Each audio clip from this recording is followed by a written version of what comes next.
السلام علیکم ناظرین، اس ایپیسوڈ کی شروعات میں ہم دیکھتے ہیں نیلوفر حلیمہ اور باقی خواتین کے ساتھ ایک غار کی جانب بڑھ رہی ہے اور غار کے باہر پہنچتے ساتھ ہی وہ غار کے نیچے ایک چھوٹا سا دھماکہ کرتی ہے، جس کی وجہ سے غار کے اندر موجود بہت سے پرندے اڑ نکلتے ہیں۔ نیلوفر کہتی ہے ہمیں جس چیز کی تلاش ہے وہ اس غار میں ہے، چلو۔ وہ سب مشعلیں اٹھائے اندر داخل ہو جاتے ہیں۔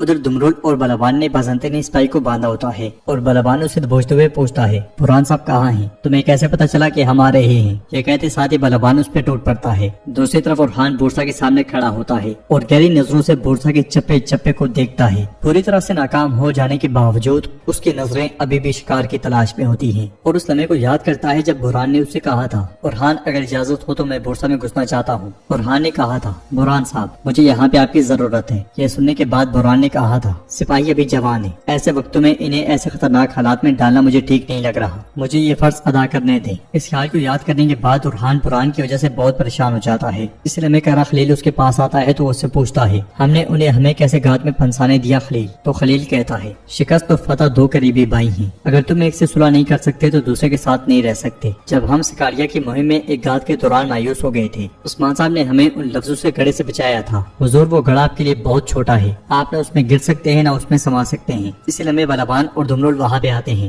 اورحان ان سے پوچھتا ہے کیا آپ کو پتا چلا کہ سرنگیں کہاں ہیں؟ تو بلابان کہتا ہے حضور وہ بھی نہیں جانتا، لیکن اس نے کہا ہے کہ سمندر کے راستے بورسا کے لیے ایک بڑی کھیپ آئے گی۔ اورحان کہتا ہے ہم نے تمام راستے بند کیے ہوئے ہیں، کہاں سے آئے گی؟ یہ کہتے ساتھ ہی اورحان سوچ میں پڑ جاتا ہے اور کچھ دیر سوچنے کے بعد وہاں سے نکل پڑتا ہے۔ ادھر غار میں نیلوفر خواتین سے کہتی ہے یہ سب جمع کر لو۔ یہ کہتے اور سنتے ساتھ ہی وہ سب کام میں لگ جاتی ہے۔ حلیمہ کہتی ہے بھابھی اگر یہ کام میں نہ آئے تو نیلوفر کہتی ہے آئیں گے اور یہ بورسا کی فتح کے دوران ہماری فوج کو طاقت دیں گے۔ حلیمہ کہتی ہے پھر ہمیں اسے فوراً ڈھونڈ کر قرارگاہ لے جانا چاہیے، لیکن آپ شرما رہی ہیں، شاید آپ کو بھائی کی بہت یاد آ رہی ہے۔ تو نیلوفر کہتی ہے بہت زیادہ، تمہیں جب پیار ہوگا تو تم سمجھو گی۔ حلیمہ کہتی ہے نہیں مجھے اپنی تلوار سے محبت ہے، میں صرف آپ دونوں کو ملوانے کے لیے ساتھ دے رہی ہوں اور یقیناً آپ کو مجھ سے بہتر جیٹھانی نہیں مل سکتی۔ نیلوفر کہتی ہے پاگل لڑکی، مجھے بالکل نہیں مل سکتی۔ ناظرین اس کے بعد ہم دیکھتے ہیں کہ قرارگاہ میں سپاہی اور سرداران کھانے کے میز پر بیٹھے ہوتے ہیں۔ شہنشاہ کھانا کھانا شروع کر دیتا ہے مگر باقی سب بہت غمگین ہوتے ہیں۔ یہ دیکھ کر شہنشاہ کہتا ہے ہم نے اپنے شہداء کو فتح کے وعدے کے ساتھ دفن کیا،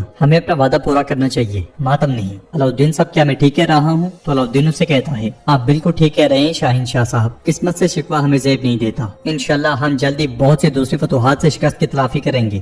یہ سن کے سب انشاءاللہ کہتے ہیں۔ علاؤالدین مزید کہتا ہے تاہم ایک دھوکے باز سردار بہت سے دوسرے سرداران کی شان کو برباد کر سکتا ہے، مجھے بتائیں وہ بورا صاحب آپ کے قریبی لوگوں میں سے تھا نا، کیا آپ کو بالکل بھی محسوس نہیں ہوا؟ تو اوچے کہتا ہے ہم نے کبھی نہیں سوچا تھا کہ وہ ایسا کر سکتا ہے حضور۔ جواباً علاؤالدین کہتا ہے پھر آپ کو بھی وہ سوچنا چاہیے جو سروز سوچ سکتا ہے اوچی صاحب، ہم سب کی غلطی کو میرے بھائی پر ڈالنا ٹھیک نہیں ہے، ہم ایک ساتھ ہیں۔ تو شاہین شاہ کہتا ہے ہمارے لیے اعزاز ہے کہ ہم عظیم عثمان سردار کے بیٹے کے گرد متحد ہیں، کاش ان کے دونوں بیٹے یہاں ہوتے اور ہم سپاہیوں کے سامنے ایک ساتھ کھڑے ہو سکتے، کیا یہ بہتر نہیں ہوتا علاؤالدین صاحب؟ علاؤالدین کہتا ہے بھائی کے پاس کرنے کے لیے اہم کام ہے شاہین شاہ صاحب۔ شاہین شاہ کہتا ہے کیا وہ پھر اپنے طور پہ معاملہ حل کرنے کی کوشش کر رہا ہے جیسے انہوں نے برہان صاحب کو بورسا میں جاسوسی کے لیے بھیجا جبکہ بہت سے دوسرے سپاہی یہ کر سکتے تھے؟ چلے ہمیں تو چھوڑیں، آپ تو ان کے بھائی ہیں، انہوں نے آپ کی بھی رائے نہیں پوچھی، کیا ایسی نہ اتفاقی پیدا کرنا مناسب ہے؟ علاؤالدین کہتا ہے نہ اتفاقی کی وجہ بننے والا ہی نہ اتفاقی کی بات کرتا ہے شاہین صاحب، اور آپ اچھی طرح جانتے ہیں کہ ان چیزوں پہ بات کرنے کے لیے یہ جگہ ٹھیک نہیں ہے۔ شاہین شاہ کہتا ہے آپ ٹھیک کہہ رہے ہیں علاؤالدین صاحب، یہ جگہ نہیں ہے، یہ جنگی کونسل ہے۔ یہ سن کے علاؤالدین پریشان ہو جاتا ہے۔ دوسری طرف اورحان اپنے ساتھیوں کے ساتھ منصوبہ ترتیب دے رہا ہوتا ہے اور کہتا ہے سمندر کے راستے آنے والی مدد کے پیش نظر سرنگیں واحد خفیہ چیز نہیں ہے، کوئی خفیہ بندرگاہ بھی ضرور ہوگی،